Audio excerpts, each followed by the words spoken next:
여러분 안녕하십니까? 맞지마 니까야 읽어주는 삐아 스님, 여러분들과 아주 오랜만에 인사 나누겠습니다. 안녕하세요. 삐아 반인이 스님입니다. 네, 그동안 너무 오래 쉬었죠? 내외적으로 좀 행사가 좀 많았었고요. 좀 건강상으로도 좀 안 좋았었고 또 바빴습니다. 좀 분주했습니다. 오늘은 맞지마 니까야 85번입니다. 보디 라자 꾸마라 숫다, 보디 왕자경입니다. 보디 왕자경은 중간에 내용이 좀 중복되는 내용이 있는데, 그 중복되는 내용은 맞지마 니까야 26번 잠시만요. 예, 그 맞지마 니까야 26번 성수론 구암경과 또 맞지마 니까야 36번 사자가 긴경의 내용과 조금 중복되는 내용들이 있어서 그 부분들이 좀 잘라지고 이렇게 약간 중략으로 되어 있기 때문에 오늘은 이 맞지마 니까야 85번은 보디 왕자 숫다경은 1시간으로서 여러분들과 읽어드리는 방송을 진행해도 될 것 같습니다. 그러면 본문으로 들어가도록 하겠습니다. 맞지마 니까야 85번 보디 라자 꾸마라 숫다, 보디 왕자경. 이와 같이 나는 들었다. 한때 세존께서는 박가에서 악어산 근처 베사깔라 숲의 녹야곤에 머물렀다. 그 무렵 꽃가나다라는 궁전이 보디 왕자를 위해 최근에 지어졌는데 아직 어떤 사문도 어떤 바라문도 어떤 사람도 머문 적이 없었다. 여기 보디 왕자는 꼬산비의 우데나 왕의 아들이었으며 어머니는 우제니의 짠다 빠쪼따 왕의 딸인 와술라디따 였다. 본경에 의하면 그는 코끼리 조련에 능숙하였으며 어머니 뱃속에 있을 때 이미 3개의 계를 받은 불교 모태 신앙의 원조라 할 수 있다라고 주의 내용에 소개되어 있습니다. 그때 보디 왕자는 산치까 뿌따 바람은 학도를 불러서 말했다. 오라 착한 산치까 뿌따여. 그대는 세존께 가라. 가서는 세존이시여 보디 왕자는 세존의 발에 머리 조아려 절을 올립니다. 그리고 병은 없으신지 어려움은 없으신지 가볍고 힘있고 편안하게 머무시는지 문안을 여쭙니다라고 내 이름으로 세존의 발에 머리 조아려 절을 올리고, 세존께서 병은 없으신지 어려움은 없으신지 가볍고 힘있고 편안하게 머무시는지 문안을 여쭈어라. 그리고 세존이시여 세존께서는 비구 승가와 함께 내일 보디 왕자의 공양을 받으실 것을 허락하여 주십시오라고 여쭈어라. 그러겠습니다 존자시여라고. 산치까 부타 바라문 학도는 보디 왕자에게 대답하고 세존을 뵈러 갔다. 가서는 세존과 함께 환담을 나누었다. 유쾌하고 기억할 만한 이야기로 서로 담소를 하고서 한곁에 앉았다. 한곁에 앉아서 바람은 산치까 부따는 세존께 이렇게 말씀드렸다. 곧다마 존자시여 보디 왕자는 세존의 발에 머리 조아려 절을 올리고 병은 없으신지 어려움은 없으신지 가볍고 힘있고 편안하게 머무시는지 문안을 여쭙니다. 그리고 곧다마 존자께서는 비구 승가와 함께 내일 보디 왕자의 공양을 받으실 것을 허락해 달라고 말씀드립니다. 세존께서는 침묵으로 허락하셨다. 그러자 산치까 부따 바라문 학도는 세존께서 허락하신 것을 알고 자리에서 일어나 보디 왕자에게 가서 이렇게 말했다. 저는 존자의 이름으로 그분 곧다마 존자께 곧다마 존자시여 보디 왕자가 곧다마 존자의 발에 머리 조아려 절을 올립니다. 병은 없으신지 어려움은 없으신지 가볍고 힘있고 편안하게 머무시는지 문안을 여쭙니다. 그리고 곧다마 존자께서는 비구 승가와 함께 내일 보디 왕자의 공양청을 허락해달라고 말씀드립니다 라고 말씀드렸고, 사문 곧다마께서는 허락을 하셨습니다.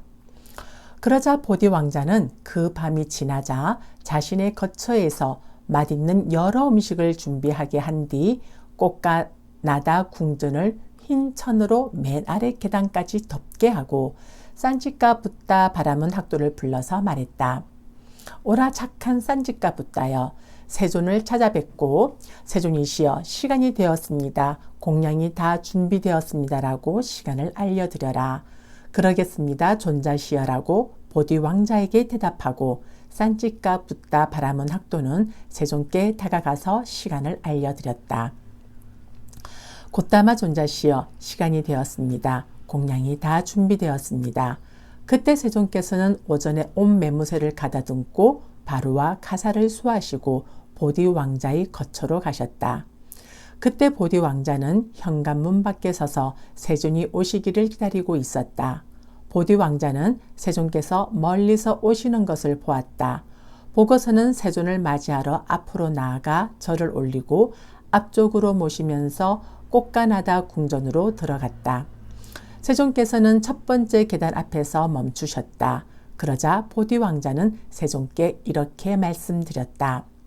세존이시여, 세존께서는 천 위로 가십시오. 선서께서는 천 위로 가십시오. 그러면 그것은 저희들에게 오랜 세월 이익과 행복이 될 것입니다. 이렇게 말씀드리자 세존께서는 침묵하셨다. 두 번째로, 세 번째로 보디 왕자는 세존께 이렇게 말씀드렸다. 세존이시여, 세존께서는 천 위로 가십시오. 선서께서는 천 위로 가십시오. 그러면 그것은 저희들에게 오랜 세월 이익과 행복이 될 것입니다. 그러자 세존께서는 아난다 존자를 쳐다보셨다. 그러자 아난다 존자는 보디 왕자에게 이렇게 말했다. 자, 주의 내용을 조금 살펴보도록 하겠습니다. 무슨 까닭으로 왕자는 이렇게 성대하게 대접하는가라고 마음을 기울일 때 아들을 원하기 때문에 이렇게 한다는 것을 세존께서 아셨다. 그 왕자는 아들이 없었다. 그는 이렇게 들었다. 부처님들을 시중하면 마음으로 원하는 바를 얻는다라고 하여, 그리하여 그는 만약 내게 아들이 생길 것이라면 부처님께서 흰천 위로 걸어가실 것이고, 그렇지 않을 것이라면 부처님께서 흰천 위로 걷지 않을 것이다 라는 마음으로 흰천을 깔게 한 것이다. 그러자 세존께서 이자에게 아들이 생길 것인가 라고 마음을 기울였을 때 이자는 아들이 없을 것이라고 보셨다. 어떤 전생에 그는 어떤 섬에서 살면서 부인과 둘 다 공히 욕망을 일으켜 어린 새를 잡아먹었다. 만약 부인이 달랐더라면 아들을 가질 수 있을 것이나 둘 다 공히 욕망을 일으켜 악업을 지었기 때문에 아들을 가질 수 없다는 것을 아셨다. 만일 천위를 걷게 되면 부처님들을 대접하면 마음으로 원하는 바를 얻는다는 소문이 세상에 있다. 내가 이렇게 성대하게 대접했건만 내게 아들이 생기지 않는다. 이 말은 헛된 것이다 라고 잘못된 믿음을 가질 수 있다. 이교들도 사문들이 하지 말아야 할 것이 아무것도 없구나.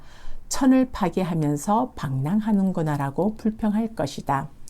그리고 지금의 승단에는 다른 사람의 마음을 아는 많은 비구들이 있는데 그들이라면 가능하다고 알면 걸을 것이고 불가능하다고 알면 걷지 않을 것이다. 그러나 미래의 비구들은 이러한 것들을 잘 알지 못할 것이다. 그들이 천위를 걸을 때 만약 소원이 성취되면 좋지만 성취하지 못하게 되면 전에는 비구 승달을 대접하면 원하는 바를 얻었다고 하는데 이제는 그것을 얻을 수 없구나. 내 생각에 그 비구들은 도닦음을 성취했지만 지금의 이 비구들은 도닦음을 성취하지 못했다라고 사람들이 후회할 것이다. 이러한 까닭으로 세존께서 천위를 걷는 것을 원치 않으시면서 침묵을 지키셨다. 이런 이유로 세존께서는 비구들이여 천위를 걷지 마라 라는 학습 계목을 개정하셨다라고 주의 내용에 나와 있습니다. 자, 다시 본문으로 돌아가도록 하겠습니다. 왕자여 천을 거두십시오. 세존께서는 천위로 걷지 않으실 것입니다. 열애께서는 후대의 사람들을 고려하십니다. 그러자 보디 왕자는 천을 치우게 하고서 꽃가나다 궁전의 위층에 자리들을 마련했다. 그러자 세존께서는 꽃가나다 궁전에 올라 마련된 자리에 비구승가와 함께 앉으셨다. 그러자 보디 왕자는 부처님을 비롯하여 비구승가에게 딱딱한 음식과 부드러운 음식 등 맛있는 음식을 손수 충분히 대접하고 만족시켜 드렸다. 그때 보디 왕자는 세존께서 공양을 마치시고 바로에서 손을 떼시자 어떤 낮은 자리를 잡아 한곁에 앉았다.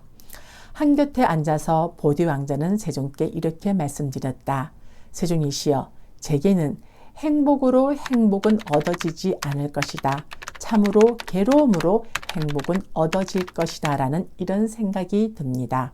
왕자여, 나도 전에 아직 정각을 이루지 못한 보살이었을 적에 행복은 행복으로 얻어지지 않는다. 참으로 괴로움으로 행복이 얻어진다라는 이러한 생각이 들었다.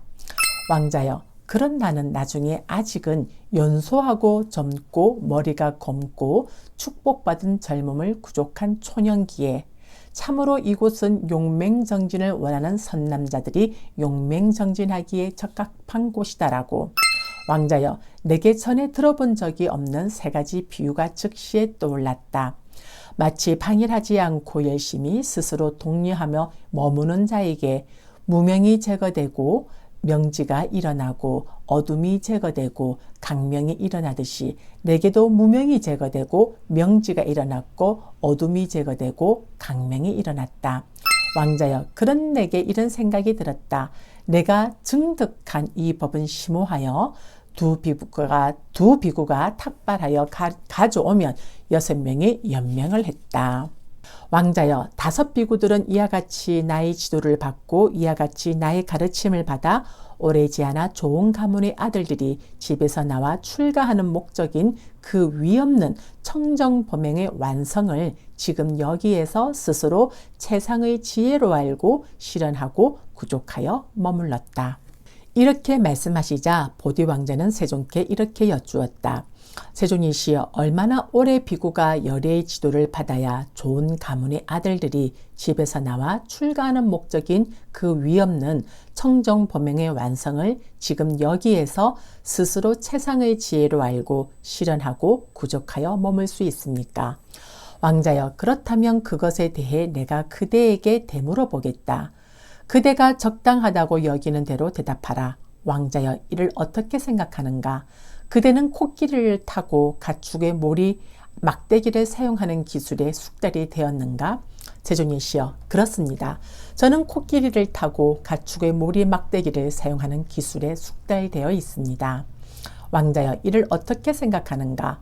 여기 사람이 와서 보디 왕자는 코끼리를 타고 가축의 모리 막대기를 사용하는 기술을 잘한다. 그의 곁에서 나는 코끼리를 타고 가축의 모리 막대기를 사용하는 기술을 익히리라고 한다 하자. 그가 만일 믿음이 없다면 믿음으로 성취해야 할 것을 그는 성취할 수 없을 것이다. 그가 만일 병이 들었다면 병 없음으로 성취해야 할 것을 성취할 수 없을 것이다. 그가 만일 강교하고 현혹시킨다면 정직함과 현혹시키지 않음으로 성취해야 할 것을 성취할 수 없을 것이다. 그가 만일 게으르다면 열심히 정진하여 성취해야 할 것을 성취할 수 없을 것이다. 그가 만일 통찰지가 없다면 통찰지를 가져 성취해야 할 것을 성취할 수 없을 것이다. 왕자여, 이를 어떻게 생각하는가? 그래도 그 사람은 그대 곁에서 코끼리를 타고 가축의 모리 막대기를 사용하는 기술을 공부할 수 있겠는가? 세존이시여, 이 중에서 한 가지 요소만 그에게 결여되어도 그가 제 곁에서 코끼리를 타고 가축의 모리 막대기를 사용하는 기술을 공부할 수 없을 것인데 5 가지 요소가 다 결여되었다면 더 말해서 무엇하겠습니까? 왕자여, 이를 어떻게 생각하는가? 여기 사람이 와서 보디 왕자는 코끼리를 타고 가축의 모리 막대기를 사용하는 기술을 잘한다. 그의 곁에서 나는 코끼리를 타고 가축의 모리 막대기를 사용하는 기술을 익히리라고 한다 하자. 그가 만일 믿음이 있다면 믿음으로 성취해야 할 것을 그는 성취할 수 있을 것이다. 그가 만일 병이 없다면 병 없음으로 성취해야 할 것을 성취할 수 있을 것이다. 그가 만일 정직하고 현혹시키지 않는다면 정직함과 현혹시키지 않음으로 성취해야 할 것을 성취할 수 있을 것이다. 그가 만일 열심히 정진한다면 열심히 정진하여 성취해야 할 것을 성취할 수 있을 것이다. 그가 만일 통찰지가 있다면 통찰지를 가져 성취해야 할 것을 성취할 수 있을 것이다. 왕자여, 이를 어떻게 생각하는가? 그러면 그 사람은 그대 곁에서 코끼리를 타고 가축의 모리막대기를 사용하는 기술을 공부할 수 있겠는가? 세존이시여, 이 중에서 한 가지 요소만 그에게 있어도 그가 제 곁에서 코끼리를 타고 가축의 모리막대기를 사용하는 기술을 공부할 수 있을 것인데 5가지 요소가 다 있다면 더 말해서 무엇하겠습니까? 왕자여, 그와 같이 5가지 노력하는 자의 구성 요소, 5가지 노력하는 자의 구성 요소가 있다. 무엇이 5인가? 왕자여, 여기 비구는 믿음이 있어. 열애의 깨달음에 믿음을 가진 자다. 이런 이유로 그분 세존께서는 아라한이며 완전히 깨달은 분이시며 명지와 실천을 구족한 분이며 피안으로 잘 가신 분이며 세간을 잘 알고 계신 분이며 가장 높은 분이며 사람을 잘 길들이는 분이며 하늘과 인간의 스승이며 부처님이며 세존이다라고. 그는 병이 없고 고통이 없으며 음식을 고루 소화시키도록 너무 차지도 않고 너무 덥지도 않은 중간의 업에서 생긴 불의 요소를 구족하여 정진을 감내한다. 그는 정직하고 현혹시키지 않으며 스승과 직적인 동료 수행자들에게 있는 그대로 자신을 드러낸다. 넷, 그는 열심히 정진하며 머문다. 해로운 법들을 버리고 유익한 법들을 구족하기 위해서 굳세고 분투하며 유익한 법들에 대한 임무를 내팽개치지 않는다. 5, 그는 통찰지를 가졌다. 그는 일어나고 사라짐을 꿰뚫고 성스럽고 통찰력이 있고 바르게 괴로움의 소멸로 인도하는 통찰지를 구족했다. 왕자여, 이것이 5가지 노력하는 자의 구성요소이다. 왕자여, 이러한 노력의 5가지 요소들을 구족한 비구는 7년 동안 열애의 지도를 받으면 좋은 가문의 아들들이 집에서 나와 출가하는 목적인 그 위없는 청정범행의 완성을 지금 여기에서 스스로 세상의 지혜로 알고 실현하고 구족하여 머물 수 있을 것이다. 왕자여, 7년까지는 아니더라도 이러한 노력의 5가지 요소들을 구족한 비구는 6년을, 5년을, 4년을, 3년을, 2년을, 1년을, 아니 1년까지는 아니더라도 이러한 노력의 5가지 요소들을 구족한 비구는 7개월을, 6개월을, 5개월을, 4개월을, 3개월을, 2개월을, 1개월을, 1개월까지는 아니더라도 이러한 노력의 5가지 요소들을 구족한 비구는 열애의 지도를 받아 저녁에 가르침을 들으면 아침에 특별함을 얻게 되고 아침에 가르침을 들으면 저녁에 특별함을 얻게 될 것이다. 이렇게 말씀하시자 보디 왕자는 세존께 이렇게 말씀드렸다. 참으로 부처님이십니다. 참으로 법이라 할 만합니다. 참으로 법이 잘 설해졌습니다. 사람이 저녁에 가르침을 들으면 아침에 특별함을 얻게 되고 아침에 가르침을 들으면 저녁에 특별함을 얻게 된다고 하시기 때문입니다. 이렇게 말하자 산찌까 뿌따 바라문 학도는 보디 왕자에게 이렇게 말했다. 보디 존자여, 당신은 참으로 부처님이십니다. 참으로 법이라 할 만합니다. 참으로 법이 잘 설해졌습니다라고 만 말씀하시고 저는 곧다마 존자께 기회하옵고 또한 법과 승가에 기회합니다라고 하지 않았습니다. 착한 산지가 붓다여, 그대는 그렇게 말하지 말라. 착한 산지가 붓다여, 그대는 그렇게 말하지 말라. 착한 산지가 붓다여, 나는 어머니의 면전에서 이것을 들었고 이해했다. 착한 산지가 붓다여, 한때 세존께서는 꼬산베이 고시타 원림에 머무셨다. 그때 나의 어머님은 임신을 하셨는데 세존을 뵈러 가서 세존께 절을 올리고 한곁에 앉았다. 한곁에 앉아서 나의 어머님은 세존께 이렇게 말씀드렸다. 세존이시여, 저희 텐에 있는 아이가 남자이건 여자이건 그는 세존께 기하오며 또한 법과 비구 승가에 기합니다. 세존께서는 그를 제가 신자로 받아주셔서 오늘부터 목숨이 붙어있는 그날까지 기하옵니다. 이제 이 내용이 이제 보디 왕자의 그 요즘 말하는 모태 신앙의 정수를 보여준다고 하는 부분입니다. 다시 본문으로 돌아갈게요. 착한 산지가 붙다여 한 번은 세종께서 여기 바가에서 악어상 근처의 베시깔라 숲에 있는 녹야원에 머무셨다. 그때 유모가 나를 등허리에 업고 세존을 뵈러 갔다. 가서는 절을 올리고 한곁에 섰다. 한곁에 서서 나의 유모는 세종께 이렇게 말씀드렸다. 세종이시여, 이 보디 왕자는 세종께 기이하옵고 또한 법과 비구 승가에 기이하옵니다. 세종께서는 그를 제가 신자로 받아주소서. 오늘부터 목숨이 붙어있는 그날까지 기이하옵니다. 착한 산지가 붙다여 이런 나는 이제 세 번째로 세종께 기이하고 또한 법과 비구 승가에 기이하노라. 세종께서는 저를 제가 신자로 받아주소서. 오늘부터 목숨이 붙어있는 그날까지 기이하옵니다. 라고 이상으로서 마지막 이까야 85번 보디 왕자경이 마무리됩니다. 네, 오늘 마지막 이까야 읽어주는 삐아스님 그 녹화 방송을 보시는 모든 구독자님들 그리고 인스타와 페북의 인치님, 패치님들과 인치님들 여러분들의 이와 같은 인연 공덕으로 여러분들과 마주하고 있는 고통, 질병, 두려움, 증오, 슬픔, 원한, 미움, 분노, 경제적 어려움 크고 작은 장애들 하나도 남김없이 소멸되어지고 여러분들이 생활하는 매 순간순간마다 증장되어지는 사띠와 사마디의 힘으로 2020년 경자년 한 해 여러분들이 소원하고 발언하시는 바 일체 장애 없이 여러분들 각 가정의 건강, 승리, 성공, 건강, 재산, 안전, 행운, 행복, 길상, 수명, 용모의 아름다움 그리고 여러분들이 소원하고 발언하는 바 일체 장애 없이 좋은 결과와 마주할 수 있기를 저희 삼부디선언 붙다 전에 두 손 모아 축원 올리겠습니다. 사두 사두 사두